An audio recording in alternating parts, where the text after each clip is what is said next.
The most viewed thing on television consistently is the NFL, and the top seed in the AFC is the Tennessee Titans, and they hardly ever get talked about, largely part to the fact that Derrick Henry came down with an injury in Week 8, but ever since 85% of their total offense came out of the lineup, they have been a media ghost town. But they have gone 6-3 in their last 9 games since the injury, clinched the first seed in the AFC, and guess what? The team that was rolling also had a historic number of injuries this year, but now it is time to talk about them because the king is back, and he is back in a big way. Also, AJ Brown healthy, Julio Jones healthy, much like the Golden State Warriors in basketball the last 2 years, who were terrible with injuries to all their major stars. Their backups got starting minutes, really developed into their own. Now with all their stars back, they're great and they have great depth. This is that Tennessee Titans team. So in today's video, we're going to cover this Titans team at full health, what we think about their matchup with this red-hot Cincinnati Bengals team, and after all the film, we're going to cover what I think is going to happen in this game and why. But just a quick reminder before we get into the film, if you forgot just how dominant Derrick Henry was before he went down with injury, before the emergence of Jonathan Taylor as well, he was first in yards in the NFL. Nick Chubb was second. But Nick Chubb was also closer to 27th on that list in yards than he was to Derrick Henry. Derrick Henry also had 587 yards after contact, which was more yards than Chubb had total at this point in the season. So yeah, he's pretty great, and we're all about to be reminded of that. There's a lot of Derrick Henry film to get into, so let's get into it. And if you're watching this game after the Bengals game, make sure to comment down below. Just let me know how much of a genius I am for this prediction. But if I was wrong, go ahead and comment and let me know how much of a big dumb dipshit I am. It's okay, I can take it. Derrick Henry running the ball is really a story of two halves. There's the first half where he reminds me a lot of a boxer, just throwing body shots one after another. He averages 4.14 yards per carry in the first half, and he's just going to come right after you. He's not going to avoid contact. This is a Jacksonville game where he had 29 carries, time again, just 3-4 yards a carry, punishing people and making 1, 2, 3 people feel his presence on every single play, just so he can knock you out and take off in the third and fourth quarter, where he averages 5.49 yards per carry. And this is what he does so effectively, and this is why I really think it's going to be such an asset for him to be back in the lineup. So let's look at some plays to show you what I'm talking about. This first play we're going to look at is against the Bills, and the Titans run a very similar run scheme to the 49ers under center, and so I'm going to show some film from when the 49ers beat the Bengals not that long ago, and I'm going to show you some plays. So on this play, they're going to run a stretch to the left, just zone blocking all the way to the right. Derrick Henry does a great job being a one-cut back. All the motion's going this way, but he sees this lane. He's going to take it all the way back and attack up the field, and now let's see what he does with it. So after he makes his cut, he's going upfield, and now it's going to be one-on-one with him and Micah Hyde. Pause right here. There are so many things he can do in his arsenal. There's a litany of things. He can run to the left, juke right, juke left, go over the top of him, but Derrick Henry is looking to enforce punishment, and this doesn't faze him at all. This is like Popeye eating spinach. This only energizes him. This gets him juiced up, and now what do you think Micah Hyde's feeling on his play? Do you think this feels very good? I don't think so, but it sets up plays like this, but also remember this cut right here because we're going to be coming back to this in a little bit. Now we're in the fourth quarter in a one-possession game, and the Titans are going to look to take the lead. This is a huge point in the game. Derrick Henry is going to follow his blocks, hit the hole, and again, we have this same exact matchup. Micah Hyde, an incredibly athletic person, is more than capable and athletic enough to get in front of Derrick Henry. I'm not saying Micah Hyde is scared or anything, but subconsciously, your body isn't just going to want to throw itself right in front of a 240-pound man that just did something tragic to you a quarter before. And I'm saying this is not that great of an effort.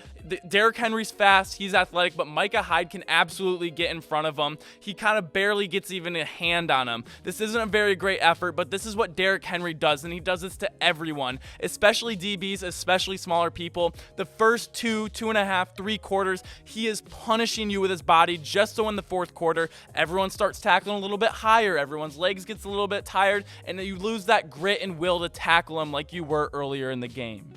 And he's just so tenacious when he runs the ball. I mean, he just searches contact. This is Darius Leonard, one of the best linebackers in all of football, one of Defensive Player of the Year candidates, goes right at him and goes right through him. That sends a message not only to the Titans and Derrick Henry's team, but the Colts and their defense, that he is not messing around and he is going to be there for a very long game. And this is why the Titans always kind of start out slow when they had Derrick Henry, but in the third and fourth quarter, they come back and they really just start running away with the game. But we're going to talk about what happens when they get off to a lead early later in the video.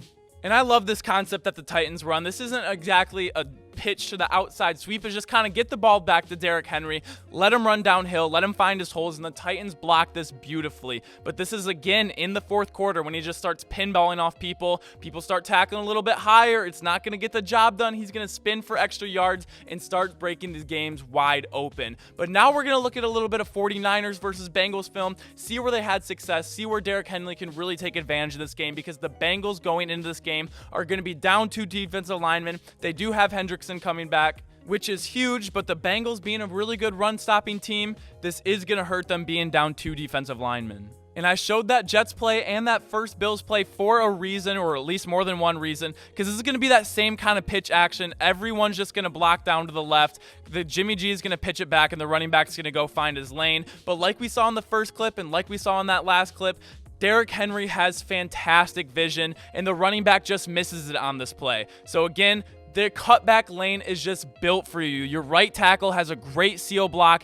Everyone's pushing down, and this one lane cutbacks is going to get you one-on-one the safety, and this is how you punish overly aggressive defenses. Linebackers that fly around the field, get up and down, but if you're going to play right into it, this is the Bengals making an excellent play.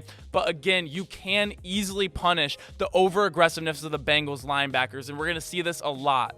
And the Niners played right into the Bengals' hand. The Niners did end up winning this game, but they let Jimmy G throw the ball 41 times, even though they were having success with the run game, especially with these assigned or freelanced counter plays where they cut back across the field. This time the running back does find it. Kittle has a really nice backside block, but this just gets you to the second level, and it punishes the Bengals for being so aggressive in pursuit of the football. I mean, look at all their linebackers, how they just flow to the lane and try and fill their gaps, which is great, but if you're going to leave the backside open for being too aggressive, your greatest strengths become your greatest weakness.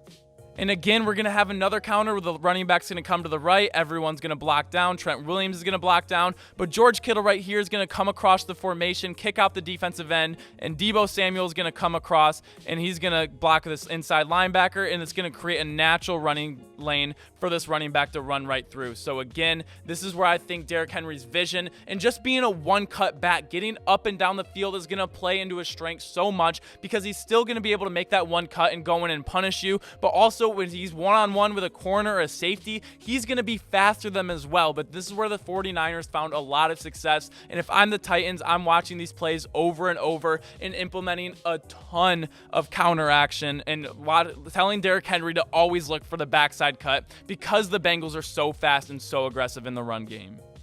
And how else can you punish a really fast and a really aggressive defense? Well, we're going to get this pitch play to the left of your screen.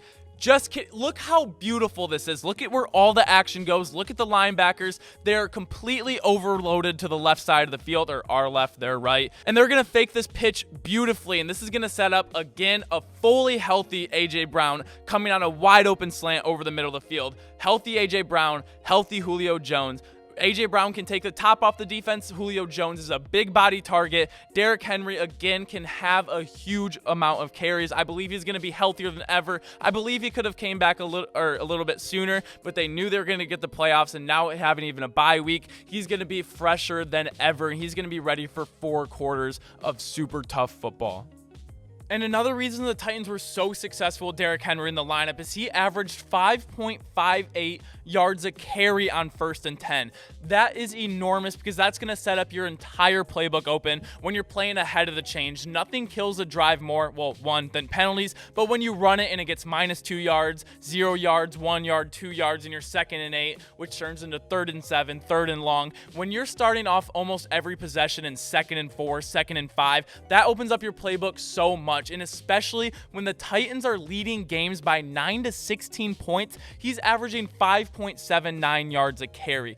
That is massive because when you're playing with a double-digit lead, the teams know you're going to be running it. And the fact that he's able to be this effective when they know he's going to run it just shows you how much of a punishing wrecking ball he is in the first half. And even when they know he's going to run it, they cannot stop him because he is bigger, stronger, faster than everyone on the field. And not to say that the injury was a good thing, but he is going to be fresher than ever. He is going to be able to run out and throw out his body for all 4 quarters. And sometimes the best defense is a good offense. The Titans can punish you in between the tackles, and the Bengals have to respect it, or the Titans are just going to force them to. And the Bengals have the injury concern with their defensive line, but I think this is going to be a very favorable matchup for the Titans. So yes, I'm going to take the Titans in this game. If it wasn't obvious throughout this video, I absolutely love the Bengals.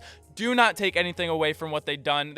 Very likely they could win this game, but I think the heavy favorites going into this game should be the Titans, and people are going to remind you why they're the 1 seed, even without Derrick Henry, and going to show you why they're unstoppable with him in the lineup. And trust me, I've made plenty of videos on Joe Burrow, Jamar Chase, and Joe Mixon, everyone. I love this Bengals team. I just think they're running into a really difficult matchup. And before I close out the video, I want to be on the record. I didn't do this last time. I was bragging about my record, how I picked for Super Wildcard Weekend. I don't think that's fair because I never officially put it out on the channel. But give me the Titans, give me the Rams, give me the Bills, give me the Packers. So that's it. I'm officially on the record. Come back and check with me on this video when we're done. But let me know what you guys think. What do you guys think about the Titans? What do you think about Derrick Henry's return? And if you like this video, make sure to leave a like. And make sure to comment down below what you think. Make sure to subscribe if you enjoy daily sports content. I appreciate y'all so much. Thank you so much for checking out the channel. And as always, I will see you all tomorrow.